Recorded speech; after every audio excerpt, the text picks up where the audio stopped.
Salut, c'est Madame Cassandre. On va faire le deuxième cours de ukulélé.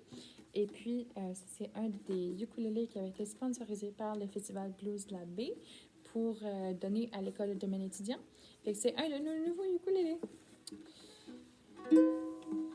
Fait que si tu n'as pas écouté la première vidéo, je t'encourage à aller l'écouter. Ça t'explique les cordes, les frets, comment on tient le ukulélé, qu'est-ce qu'on fait pour l'accorder, etc.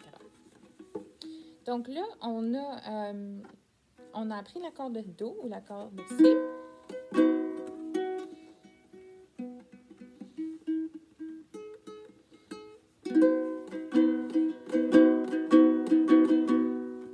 Donc, on va apprendre le deuxième accord, l'accord de La mineur ou de A mineur. Donc, on va aller à la deuxième fret, fait que le deuxième espace entre les lignes de métal, ici.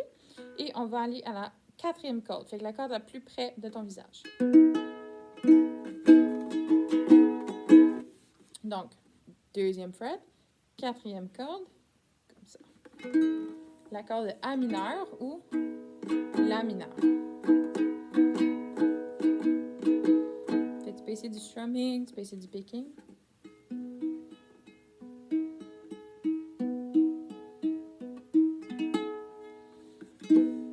Donc, c'est un accord mineur, fait que ça sonne plus triste, ça sonne plus sombre, un peu comme nuageux.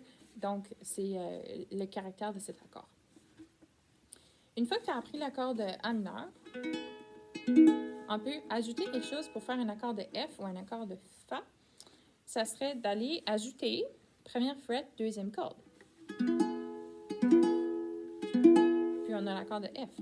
Fait que je fais première fret, deuxième corde et deuxième fret, quatrième corde.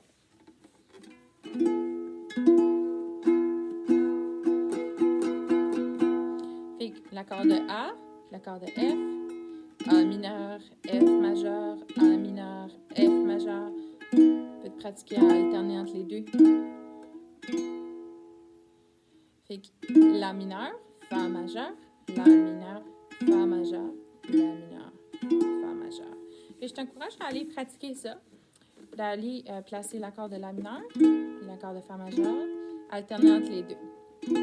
Lorsque tu te sens prête ou prêt, essaye de faire les trois. Donc, de faire l'accord de C, ensuite l'accord de La mineur, ensuite l'accord de Fa majeur.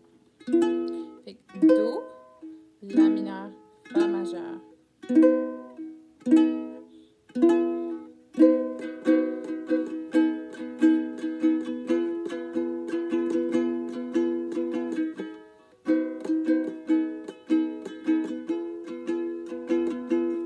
Et puis, comme tu remarques, c'est un nouveau ukulélé. Fait que lorsqu'on commence avec un nouvel instrument, il faut l'accorder très régulièrement pour être capable de l'ajuster parce que les cordes sont neuves, puis ils ne sont pas encore habitués d'être exactement à cette tension-là. Donc, par le temps que j'ai commencé cette vidéo et le temps que j'ai terminé, il était déjà beaucoup moins accordé qu'il était.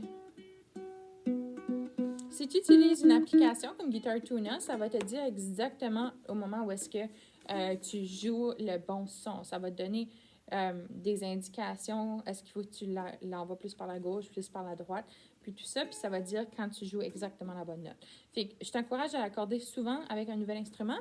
Puis plus que tu joues, puis plus souvent que tu l'accordes, ben après un bout, tu n'as pas besoin de l'accorder aussi souvent.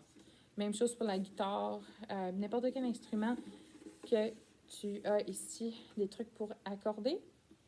Après un bout, ça commence à se stabiliser, puis c'est juste des tout petits ajustements qu'il y a à faire après. Fait que tu as appris 3 accords jusqu'à présent. Fait que tu peux t'amuser avec ces 3-là. Puis, la prochaine vidéo, on va apprendre l'accord de G ou Sol majeur, puis après ça, tu vas débloquer des milliers de chansons. À la prochaine!